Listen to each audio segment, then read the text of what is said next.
कृपया हमारे चैनल को सब्सक्राइब करें और सभी अपडेट्स के लिए बेल आइकन जरूर दबाएं। और हाँ, वीडियो लाइक और शेयर करना मत भूलिएगा। Bye bye. नोएडा के रहने वाले शिवकांत गुप्ता जी कुछ ही वक्त पहले अपनी सरकारी नौकरी से रिटायर हुए थे। शिवकांत गुप्ता जी की पत्नी का देहांत काफी पहले हो चुका था, लेकिन उनके दो बेटे प्रकाश और विकास उनके साथ ही रहा करते थे। प्रकाश और विकास काफी अच्छी नौकरी में थे और उन दोनों की पत्नी दिव्या और सुधा दोनों जॉब किया करती थी। कुल मिलाकर शिवकांत गुप्ता जी के घर में किसी चीज की कोई कमी नहीं थी। सब लोग नौकरी वाले थे, रुपये पैसों की कोई कमी नहीं थी और ना ही बाकी किसी चीज़ की। लेकिन कुछ दिनों से शिवकांत जी महसूस कर रहे थे कि उनकी दोनों बहुएं यानी कि दिव्या और सुधा के बीच छोटी छोटी बातों को लेकर झगड़ा होने लगा था। एक दिन सुबह के वक्त, पापा जी मेरी ना वॉशिंग मशीन ख़राब हो गई है और मैं प्रकाश को कब से कह रही हूँ एक नई वॉशिंग मशीन ला कर दे दे। अब आप तो जानते हैं ना, मैं नौकरी करती हूँ, मेरे लिए हाथ से कपड़े धोना आसान नहीं है। अरे बेटा, तुम खुद अच्छा खासा कमा लेती हो, फिर तुम्हें प्रकाश के आगे हाथ फैलाने की क्या ज़रूरत है? पापा जी कमाती तो अच्छा हूँ, लेकिन वो क्या है ना, पिछले महीने गोल्ड में इन्वेस्ट किया था और अभी तो मेरे हाथ में 1 रुपया नहीं है और प्रकाश मेरी बात सुनने को तैयार ही नहीं है। कोई बात नहीं बेटा, मेरी रिटायरमेंट के बाद मुझे अच्छी खासी पेंशन मिलती है। मैं तुम्हें वॉशिंग मशीन के लिए पैसा देता हूँ, बताओ कितने चाहिए? पापा जी वैसे तो मैं सेमी ऑटोमेटिक मशीन खरीदने का सोच रही थी, लेकिन अब अगर आप दिलवा ही रहे हैं तो सोच रही हूँ बड़ी और महंगी वाली ले लेती हूँ। वैसे भी कोई चीज़ घर में एक ही बार तो आती है। ठीक है बेटा, जैसी मशीन तुम्हें लेनी है ले लो। और इस तरह से दिव्या अपने ससुर से काफ़ी सारे पैसे ले लेती है। ये बात सुधा को पता चलती है तो वो भी शिवकांत जी के पास पहुंच जाती है। अरे पापा जी, आपने तो भाभी को इतने सारे पैसे दे दिए, वो भी वॉशिंग मशीन लाने के लिए।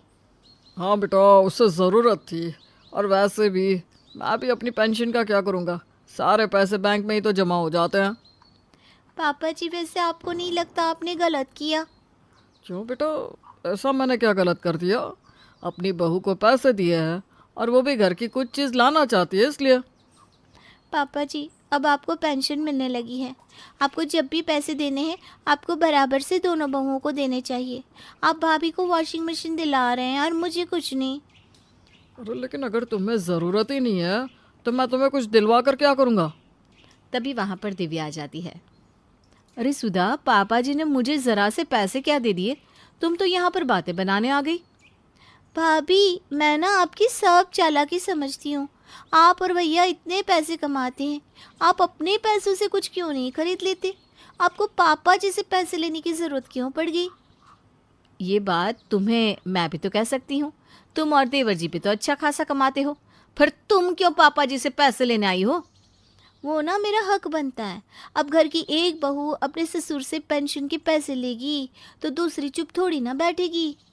अरे तुम दोनों आपस में झगड़ना बंद करो। सुधा, तुम मुझे ये बताओ तुम्हें क्या चाहिए? वो पापा जी क्या है ना, मेरे किचन का माइक्रोवेव ओवन है ना, वो ठीक से काम नहीं कर रहा, तो मैं सोच रही थी एक नया वाला खरीद लेती हूँ। अभी एक लेटेस्ट आया है, थोड़ा महंगा है लेकिन बहुत अच्छा है। अरे लेकिन पिछले साल ही तो तुमने माइक्रोवेव खरीदा था, अभी इतनी जल्दी नया लेने की क्या ज़रूरत है? बस करिए भाभी, मैंने आपसे कहा क्या कि आपको नई वॉशिंग मशीन लेने की क्या ज़रूरत है? आपने फुल्ली ऑटोमेटिक वॉशिंग मशीन के पैसे पापा जी से क्यों लिए? आप भी तो सेमी ऑटोमेटिक खरीद सकती थी ना। ये कहकर सुधा वहाँ से चली जाती है। कुछ दिन और इस तरह से दोनों बहुओं में झगड़े होते रहते हैं। शिवकांत जी सुधा को भी उतने ही पैसे दे देते हैं जितने उन्होंने दिव्या को दिए थे। इस बात पर सुधा इतराती हुई चली जाती है। कुछ दिनों के बाद, पापा, बहुत दिन हो गए मैं और दिव्या कहीं घूमने नहीं गए। मैं सोच रहा था एक इंटरनेशनल ट्रिप लगा लेते हैं। हाँ हाँ बेटा, ये तो बहुत अच्छी बात है। तुम्हारी तो विदेश घूमने जाने की पहले से बहुत इच्छा थी, चले जाओ दोनों। लेकिन पापा जी मैंने आपको बताया था ना, मैंने अभी बहुत सारा पैसा इधर उधर इन्वेस्ट कर दिया है। बस वही प्रॉब्लम आ रही थी कि पैसों का इंतज़ाम कैसे होगा। अरे बहू, तुमने इन्वेस्ट किया है ना, प्रकाश की तो सैलरी आ रही होगी। पापा सैलरी तो आ रही है, लेकिन मैं आपको बताना भूल गया था, मेरे एक दोस्त ने ना मुझसे उधार मांगा था और मैंने अपने सारे पैसे उसे दे दिए। अरे तो तुम घूमने जाने का प्लान कुछ दिनों के बाद बनाओ। वो भी पॉसिबल नहीं है क्योंकि अभी हम दोनों के पास ही छुट्टियां थी। पापा जी, मैं ये कह रही थी कि अगर आप हमें टिकट के पैसे दे देते ना, मतलब वैसे आप ही कह रहे थे ना कि आपको पेंशन के इतने पैसे मिलते हैं जो आपके भी काम नहीं आ रहे, तो तभी वहाँ पर विकास और सुधा भी आ जाते हैं। क्या बात है, कहाँ घूमने जाने की प्लानिंग हो रही है? अरे कुछ नहीं, बस बाहर घूमने जाने का प्लान बना रहे थे। सोचा पापा तो रिटायर हो गए हैं, उनसे पैसे ले सकते हैं। हाँ भैया, बात तो आपकी बिल्कुल ठीक है। पापा, मुझे ना एक नई कार खरीदनी थी। अच्छा ठीक है ठीक है, मैं तुम्हारे विदेश जाने का टिकट करवा देता हूँ और विकास तुम्हारी कार भी दिलवा देता हूँ। वैसे भी बेटा मुझे पैसों का क्या करना है, मेरे बच्चे खुश रहे, मुझे तो बस वही चाहिए। लेकिन पापा जी, आपको नहीं लगता जैसे ही आपने हमारे विदेश जाने की टिकट करवाने की बात की, वैसे ही देवर जी और सुधा ने गाड़ी खरीदने की बात कही? अरे भाभी, आप तो बेकार का इल्ज़ाम लगा रहे हैं। विकास ने तो पापा जी से एक बार भी नहीं कहा कि मुझे नई गाड़ी दिलवा दो। पापा को खुद लग रहा होगा कि मेरी कार बहुत पुरानी हो चुकी है, इसीलिए वो मुझे कार दिलवाना चाह रहे हैं। और वैसे भी कार तो घर में सबके काम आती है ना। अरे देवर जी, आपकी बात नहीं कर रही हूँ मैं, लेकिन उस दिन जब मैंने पापा जी से वॉशिंग मशीन के पैसे लिए थे ना, तो दिव्या फौरन वहाँ पहुँच गई थी। मुझे लगता है ये हर बार ना ऐसा ही करती है। भाभी, आपको मुझसे परेशानी क्या है? पापा जी क्या सिर्फ आपके ससुर जी हैं? वो आपके लिए सब कुछ कर सकते हैं और हमारे लिए कुछ नहीं। देखो दिव्या और सुधा, तुम दोनों आपस में झगड़ा करना बंद कर दो।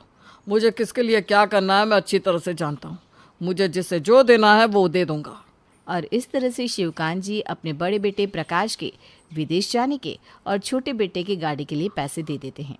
लेकिन धीरे धीरे शिवकांत जी के दोनों बेटों और बहुओं को उनके पेंशन पर घर चलाने की आदत पड़ती जाती है और वो अपनी सैलरी से 1 रुपया भी खर्च करना बंद कर देते हैं। कुछ दिनों के बाद दिव्या फिर से शिवकांत के पास आती है। अरे पापा जी, आपने वो दूध का बिल नहीं भरा? दूध वाला आया था, कह रहा था कि इस बार तो भाई साहब ने दूध के पैसे ही नहीं दिए। अरे हाँ बेटा, मैं तो भूल ही गया था। एक काम करो, मैं तुम्हें पैसे देता हूँ, तुम दूध वाले को दे देना। और पापा जी, वो पिछले महीने का सब्जी का बिल भी तो है ना, वो भी आ गया है। मेरा मतलब जितने भी रुपए की सब्ज़ी आई थी वो मैंने लिख के रखा है, तो आप वो बिल भी पे कर देना। ठीक है बहू, और वो पैसे मैं तुम्हें ही दे देता हूँ। क्या सुधा, तुम्हें शर्म नहीं आती? महीने की सब्जी के पैसे भी पापा जी से मांग रही हो। भाभी, पहले आपको शर्म आनी चाहिए, क्योंकि दूध के पैसे आपने पापा जी से मांगे। अब जब आपको शर्म नहीं आती तो मुझे क्यों आएगी? अरे तो कौन सा सारा का सारा दूध मैं अकेले पी जाती हूँ, और पापा जी को इतनी पेंशन मिलती है, उसमें से अगर वो दूध के पैसे दे भी देते हैं तो इसमें गलत क्या है?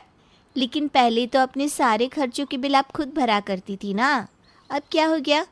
यही बात तो मैं तुमसे भी कह सकती हूँ देवरानी जी, तुम भी तो सब्जी के पैसे लेने आ गई हो पापा जी के पास। दिव्या, सुधा, भगवान के लिए चुप हो जाओ दोनों। तुम्हारे रोज रोज के झगड़ों से मैं बुरी तरह परेशान हो चुका हूँ। शिवकांत जी अपने घर में चल रहे दोनों बहुओं के झगड़े से बहुत परेशान थे। अगली सुबह वो मॉर्निंग वॉक के लिए घर से निकलते हैं और तभी उनकी मुलाकात उनके पुराने दोस्त अशोक शर्मा जी से होती है। अरे क्या बात है शिवकांत, आज तो बड़े दिनों के बाद दर्शन हुए तुम्हारे। अरे अशोक, तू भी तो आजकल यहाँ पर कम ही आता है। ज़्यादातर वक्त अपने बेटे के यहाँ रहता है ना। क्या करूँ यार, बेटा दूसरे शहर में शिफ्ट हो गया है। मैं भी यहाँ पर अकेला परेशान हो जाता हूँ, इसलिए बस उसके साथ रहने चला जाता हूँ। कभी कभी यहाँ आ जाता हूँ। और तू बता, कैसा चल रहा है तेरा सब कुछ? वैसा तो सब कुछ अच्छा ही है। रिटायर हो गया हूँ इसलिए मेरे पास बहुत सारा वक्त है, लेकिन बस घर में ना कुछ अजीब सा माहौल चल रहा है। कैसा माहौल? अरे रिटायरमेंट के बाद तो तुझे आराम से बैठकर सुबह शाम खाना खा पी कर मस्त रहना चाहिए। यार एक बात समझ में नहीं आती, जब से मैं रिटायर हुआ हूँ तब से मेरे दोनों बेटे और बहुओं ने अपनी सैलरी खर्च करना बिल्कुल बंद कर दिया है। सब लोगों का खर्चा अकेले मेरे पेंशन से चल रहा है। लेकिन ये तो बहुत गलत बात है, तुझे ऐसा नहीं करना चाहिए। लेकिन क्या करूं, मेरे ही तो बच्चे हैं। अगर उन्हें पैसे दे भी दिए तो कौन सा नुकसान हो जाएगा, और कौन सा मुझे सारे पैसे अपने साथ बांध कर ले जाने। देख शिवकांत, मैं तेरी बात से पूरी तरह सहमत हूँ कि वो तेरे बच्चे हैं और तेरे पैसों पर उनका पूरा अधिकार है, लेकिन वो कमाते हैं और अगर तू उन्हें अपनी सैलरी खर्च करना, अपनी जिम्मेदारियां निभाना नहीं सिखाएगा तो आगे चलकर तेरे लिए मुश्किल हो जाएगी यार। कैसे मुश्किल? देख, कल को अगर तेरी तबीयत खराब हुई या तुझे किसी तरह से पैसों की ज़रूरत हुई तो तेरे बच्चों की आदत इतनी ज़्यादा बिगड़ चुकी होगी कि वो तेरे इलाज के लिए अपनी जेब से एक चवन्नी खर्च नहीं करेंगे, और तब तुझे लगेगा कि तूने इनकी आदतें बहुत बिगाड़ दी है। इसीलिए कह रहा हूँ कि वक्त रहते इस आदत को सुधार दे। शिवकांत को अपने दोस्त अशोक की बात समझ में आती है और वो मन ही मन कुछ करने की ठान लेते हैं।